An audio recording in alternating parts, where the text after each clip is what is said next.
Good morning student.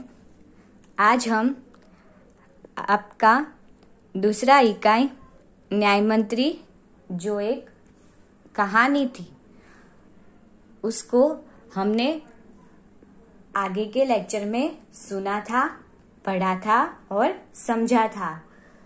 फिर से मैं एक बार आपको वो कहानी दोहरा देती हूँ, यानी कि समझा देती हूँ।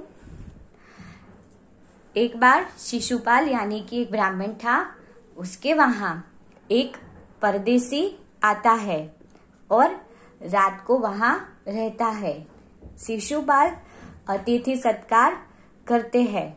फिर क्या होता है, देश की व्यवस्था के बारे में दोनों में बातचीत होती है। तब शिशुपाल को देश की जो व्यवस्था है उसे अच्छी नहीं लगती है, यानी कि उसे व्यवस्था के बारे में शिकायत थी।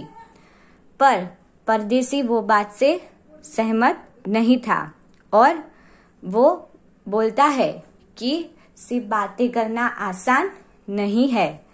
तब शिशुपाल क्या बोलता है कि मुझे अवसर मिले तो न्याय कैसा होता है वो मैं बता दूं। दूसरी सुबह परदेसी वहां से चला जाता है। थोड़े दिनों बाद राजा के सिपाही शिशुपाल को बुलाने आते हैं कि राजा ने आपको दरबार में बुलाया है। यह बात सुनकर शिशुपाल को चिंता होती है। जब वो दरबार में जाता है तब उसे सम्राट यानी कि जो परदेसी था वही सम्राट अशोक था, वो देखकर वो चौंक जाता है। फिर सम्राट अशोक उसे न्याय मंत्री बनाते हैं और अंगूठी के तौर पर अपने राज्य की राजमुद्रा देते हैं। शिशुपाल भी अच्छी तरह से अपने न्याय का काम कर रहा होता है। वहां कोई भी तरह का कोई भय नहीं होता है और सब शांति से व्यवस्था चल रही होती है। फिर एक महीने बाद एक सिपाही का खून हो जाता है। शिशुपाल बड़ी मेहनत से वो सिपाही का हत्या करने वाले को, अपराधी को ढूंढ लेते हैं। तब वो अपराधी और कोई नहीं होता, सम्राट अशोक ही होते हैं। फिर शिशुपाल को फिर से चिंता होती है कि इनको दंड कैसे दिया जाए। तब शिशुपाल जानता था कि न्याय सबके लिए समान है, जहाँ राजा हो या आम आदमी हो। दूसरे दिन वो दरबार में जाता है और राजा को अपराधी के बारे में बताता है। पूरे दरबार के सामने राजा को अपराधी घोषित करता है और उन्हें सजा देने का और हथकड़ियां पहनाने का आदेश देता है। फिर राजा अपना गुनाह कबूल करते हैं और राजा को मृत्युदंड की सजा सुनवाई जाती है। उसके बाद न्याय मंत्री यानी कि शिशुपाल जानता है कि राजा को पुराणों में ईश्वर का रूप माना गया है, इसीलिए उन्हें सजा नहीं दी जा सकती। इसीलिए फिर शिशुपाल भी अपने तरीके से न्याय करता है। वो राजा के सोने की मूर्ति ले आता है और उसे मृत्युदंड यानी कि फांसी की सजा दी जाती है। इस तरह वो अपना न्याय करता है और सबको सबक भी देता है। उसके न्याय से खुश होकर सम्राट अशोक को उस पर बहुत गर्व होता है। फिर शिशुपाल भी राजा अशोक से माफी मांगते हैं और कहते हैं कि अब मैं ये काम नहीं कर सकूंगा और जो राजमुद्रा के तौर पर जो अंगूठी दी थी वो वापस कर देता है। पर सम्राट अशोक उसे ही न्याय मंत्री बनाते हैं। यानी कि इस कहानी से हमें सीख मिलती है कि कभी भी न्याय में पक्षपात नहीं करना चाहिए। न्याय सबके लिए समान है। अब हम इसके आधार पर प्रश्नों के उत्तर को समझेंगे। पहला है, रिक्त स्थानों की पूर्ति कीजिए। सम्राट के हाथों में डैश पड़ गई। अंगूठी, हथकड़ी। अब जब सम्राट को अपराधी घोषित कर दिया था तो उसके हाथों में क्या पहनाया गया था? उत्तर आएगा हथकड़ी। तो उत्तर इस प्रकार लिखेंगे, सम्राट के हाथों में हथकड़ी पड़ गई। दूसरा है, शास्त्रों ने राजा को डैश के समान बताया है। तो विकल्प है ईश्वर, पहरेदार। तो क्या बताया है? आप लोगों को पता है और मैंने अभी बोला, ईश्वर। शास्त्रों ने राजा को ईश्वर के समान बताया है। तीसरा रिक्त स्थान है, महाराज यह डैश वापस ले लीजिए, मुझसे यह बोझ नहीं उठाया जाएगा। राष्ट्र मुद्रा या राजमुद्रा। तो अंगूठी के तौर पर सम्राट अशोक उसे क्या दिया था? राज मुद्रा। तो उत्तर आएगा राजमुद्रा। किस प्रकार लिखेंगे?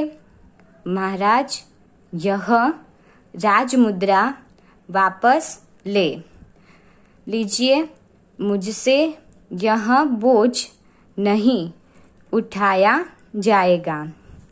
अब चौथा रिक्त स्थान है आपका, डैश देकर सम्राट को छोड़ दिया जाए। विकल्प है चेतावनी, दंड। अब क्या देकर सम्राट को छोड़ दिया गया था? दंड तो सम्राट को नहीं दिया था, उसकी सोने की मूर्ति दी थी, इसीलिए दंड तो नहीं आएगा। तो बचा क्या? चेतावनी। तो उत्तर आएगा चेतावनी। तो चेतावनी देकर सम्राट को छोड़ दिया जाए। पांचवा रिक्त स्थान है, मैं आपको डैश करने का अवसर देना चाहता हूँ। अब विकल्प है आपके न्याय, काम। तो काम करने का तो अवसर किसी ने नहीं दिया था, पूरा जो आपका इकाई है वो न्याय पर है। तो उत्तर क्या आएगा? न्याय। उत्तर इस प्रकार लिखेंगे, मैं आपको न्याय करने का अवसर देना चाहता हूँ। अब आप लोगों का दूसरा प्रश्न है, सही वाक्यांश चुनकर विधानों को पूर्ण कीजिए। पहला है, शिशुपाल की नींद उड़ गई क्योंकि। पहले विकल्प देख लेते हैं। किसी ने उन्हें जान से मारने की धमकी दी थी। ब, एक पहरेदार की हत्या हो गई थी।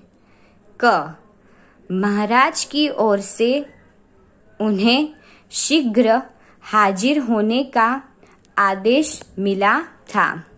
अब क्या आएगा कि शिशुपाल की नींद क्यों उड़ गई थी? पता है आप लोगों को। तो उत्तर आएगा ब, एक पहरेदार की हत्या हो गई थी। उत्तर इस प्रकार लिखेंगे, शिशुपाल की नींद उड़ गई क्योंकि एक पहरेदार की हत्या हो गई थी। आप लोगों का दूसरा प्रश्न, राजा को ईश्वर ही दंड दे सकता है क्योंकि। पहले विकल्प देख लेते हैं। लोग इससे ईश्वर मानते हैं। ब, शास्त्रों ने उसे ईश्वर का रूप माना है। क, न्यायमंत्री तो उसका सेवक है। अब राजा को ईश्वरी दंड क्यों दे सकता था वो भी पता है। अब देख लेते हैं क्या आएगा। शास्त्रों ने उसे ईश्वर का रूप माना है। उत्तर किस प्रकार लिखेंगे, राजा को ईश्वर ही दंड दे सकता है क्योंकि शास्त्रों ने उसे ईश्वर का रूप माना है। दूसरा यानी कि आपका तीसरा प्रश्न है, महाराज यह राजमुद्रा वापस ले ले, क्योंकि पहले वो विकल्प देख लेते हैं। मैं यह बोझ उठा न सकूंगा। ब, मैं इसकी रक्षा न कर सकूंगा। क, मैं अब बूढ़ा हो चुका हूँ। अब आप लोगों को पता है कि जो शिशुपाल थे वो न्याय मंत्री अब नहीं बनना चाहते थे, यानी कि अब वो काम नहीं करना चाहते थे, इसीलिए वो राजमुद्रा वापस दे रहे थे। तो उत्तर आएगा अ, मैं यह बोझ उठा न सकूंगा। उत्तर किस प्रकार लिखेंगे? महाराज यह राजमुद्रा वापस ले ले, क्योंकि मैं यह बोझ उठा न सकूंगा। अब आप लोगों के एक एक वाक्य में उत्तर लिखिए। वो प्रश्न समझते हैं। पहला, शिशुपाल किस अवसर की तलाश में था? किस अवसर की तलाश में था? उसने बोला था कि जब मुझे न्याय करने का अवसर मिलेगा तो मैं न्याय कैसा होता है वो दिखा दूंगा। तो वो अवसर की तलाश में था, पर हम इस तरह उत्तर लिखेंगे, शिशुपाल सच्चा न्याय कैसा होता है यह दिखाने के अवसर की तलाश में था।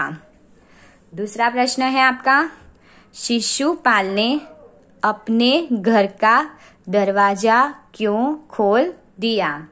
क्यों खोला था? क्योंकि शाम को एक परदेशी वहां आश्रय लेने आया था। उत्तर किस प्रकार लिखेंगे? एक अतिथि यानी कि मेहमान को शाम के अंधेरे में आश्रय के लिए आया देखकर शिशुपाल ने अपने घर का दरवाजा खोल दिया। अब आप लोगों का तीसरा प्रश्न है, न्याय के विषय में शिशुपाल के क्या विचार थे? उत्तर इस प्रकार लिखेंगे, शिशुपाल मानता था कि न्याय ऐसा हो कि कोई अन्याय और अपराध करने का साहस न कर सके।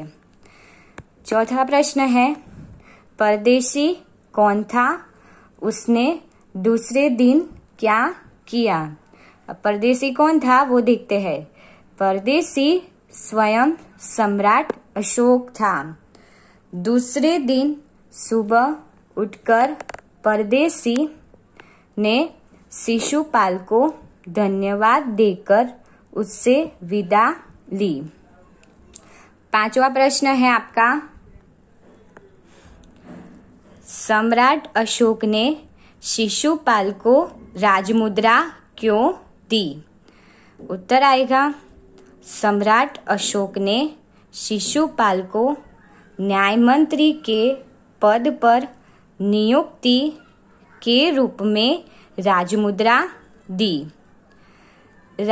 छठा प्रश्न, राज्य में न्याय के विषय में परिस्थितियां कैसे बदल गई? यानी कि शिशुपाल के आने के बाद क्या क्या बदलाव हुए वो लिखना है। शिशुपाल के न्याय मंत्री बनते ही पूरे राज्य में पूरी तरह शांति रहने लगी। किसी भी प्रकार का भय न रहा।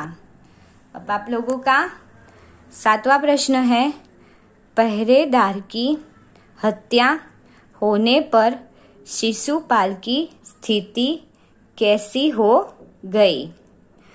तो देखते हैं, पहरेदार की हत्या होने पर शिशुपाल की नींद उड़ गई और अपराधी का पता लगाने के लिए उन्होंने रात दिन एक कर दिए। अब आप लोगों का आठवां प्रश्न है, अपराधी का पता चलने पर शिशुपाल ने क्या किया? उत्तर लिखते हैं, अपराधी का पता चलने पर शिशुपाल ने सम्राट अशोक को गिरफ्तार करने का आदेश दिया। अब आप लोगों के 2-3 वाक्य में उत्तर लिखिए, वो प्रश्न आते हैं। पहला है, सम्राट अशोक ने शिशुपाल को दरबार में क्यों बुलाया? उत्तर इस प्रकार लिखेंगे, सम्राट अशोक शिशुपाल को न्याय करने का अवसर देना चाहते थे। शिशुपाल को राज्य का न्याय मंत्री बनाने के लिए सम्राट अशोक ने उसे दरबार में बुलाया। दूसरा प्रश्न है, न्याय मंत्री ने अंत में क्या निर्णय दिया? उत्तर देखते हैं, न्याय मंत्री ने सम्राट को फांसी की सजा दी, परंतु उनके स्थान पर सोने की मूर्ति को फांसी पर लटका देने का आदेश दिया। अब नया प्रश्न है, विरोधी शब्द लिखिए। अब इसमें देखते हैं, पहला है परदेशी, तो उसका विरुद्धार्थी होगा स्वदेशी। दूसरा है आदर, यानी कि सम्मान करना, और उसका हो जाएगा विरुद्धार्थी अनादर, यानी कि किसी को सम्मान न देना। तीसरा है अपराधी, यानी कि जिसने अपराध किया है। विरुद्धार्थी बनेगा निरपराधी, यानी कि जिसने अपराध नहीं किया है। चौथा है सुप्रबंध, यानी कि अच्छी व्यवस्था, तो उसका विरुद्धार्थी होगा कुप्रबंध। पांचवा है गिरफ्तार, यानी कि किसी को बंदी बना लेना, तो उसका विरुद्धार्थी होगा रिहा, यानी कि छोड़ देना।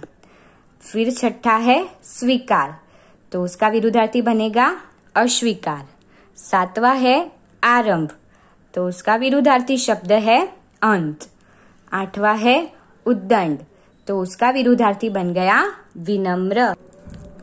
अब हमारा नया प्रश्न है, पर्यायवाची यानी कि समानार्थी शब्द लिखिए। पहला है अवस्था, तो उसका समानार्थी हो गया दशा।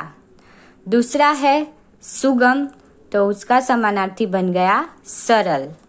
तीसरा है अतिथि, तो समानार्थी बनेगा मेहमान।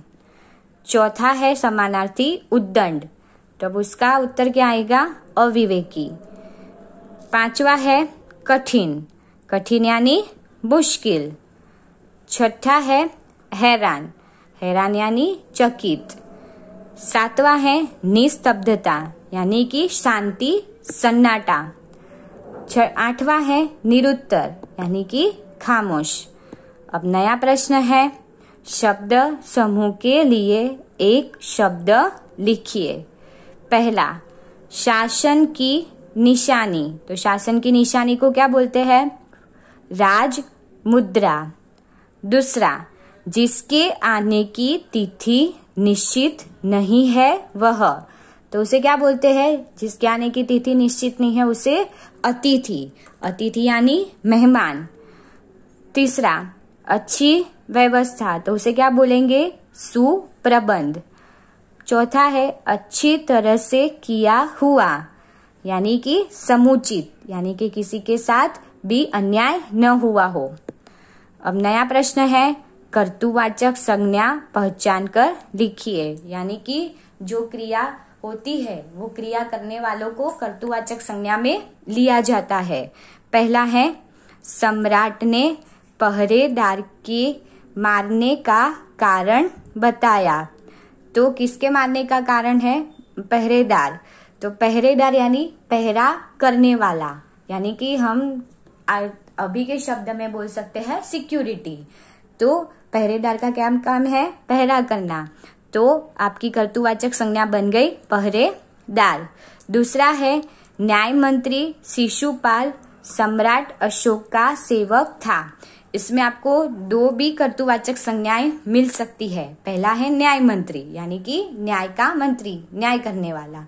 दूसरा है सेवक, यानी कि सेवा करने वाला आदमी, यानी कि राजा का कोई भी जो मंत्री नियुक्त हुआ है वो। तो आप न्याय मंत्री भी ले सकते हैं और सेवक को भी कर्तृवाचक संज्ञा में शामिल कर सकते हैं। तीसरा, मंत्री महोदय स्वयं निर्णायक हो सकते। अब निर्णायक यानी कि जो निर्णय देने का काम करता है वो, तो इसमें आपकी कर्तृवाचक संज्ञा बन गई निर्णायक। अब आप लोगों का चौथा प्रश्न है, वह सम्राट के सामने राजमुद्रा वापस लेने के लिए प्रार्थी बनकर खड़ा था। प्रार्थी यानी कि किसी को विनती करना या प्रार्थना करना। तो प्रार्थी का काम क्या है? प्रार्थना करना, विनती करना। तो क्या आएगा इधर आपकी कर्तृवाचक संज्ञा? प्रार्थी। पांचवा है, उसने मूर्तिकार को बुलाकर सोने की मूर्ति बनवाई। अब मूर्तिकार यानी कि मूर्ति बनाने का काम करने वाला आदमी, तो उसका काम क्या है? मूर्ति बनाना। तो इधर आपकी कर्तृवाचक संज्ञा आ गई मूर्तिकार। अब क्या है आपका? वाक्य में से विशेषण पहचान कर लिखिए। पहला है, उसने अपराधी सम्राट को मृत्युदंड देने की घोषणा की। अब इस वाक्य में आपको विशेष क्या दिखाई दे रहा है? सम्राट है पर कैसा है? अपराधी है, तो ये उसका विशेषण हो गया। तो क्या आएगा? अपराधी। दूसरा, न्याय मंत्री राज्य की आंतरिक व्यवस्था ठीक करना चाहता था। अब न्याय मंत्री का काम क्या है? व्यवस्था को ठीक तरह से चलाना, पर वो भी कैसी थी? आंतरिक, यानी कि वो क्या हो गया हमारा विशेषण? आंतरिक। तीसरा, न्याय मंत्री की न्याय देने की प्रक्रिया प्रशंसनीय थी। प्रशंसनीय यानी अच्छी, तारीफ के काबिल। तो प्रशंसनीय हो गया हमारा विशेषण। चौथा, शिशुपाल ने निर्भय होकर न्याय किया। अब निर्भय है वो हमारा अलग शब्द है। तो निर्भय का मतलब क्या है? कि जिसी को कोई भी प्रकार का या किसी भी प्रकार का डर नहीं है। तो निर्भय आ गया हमारा विशेषण।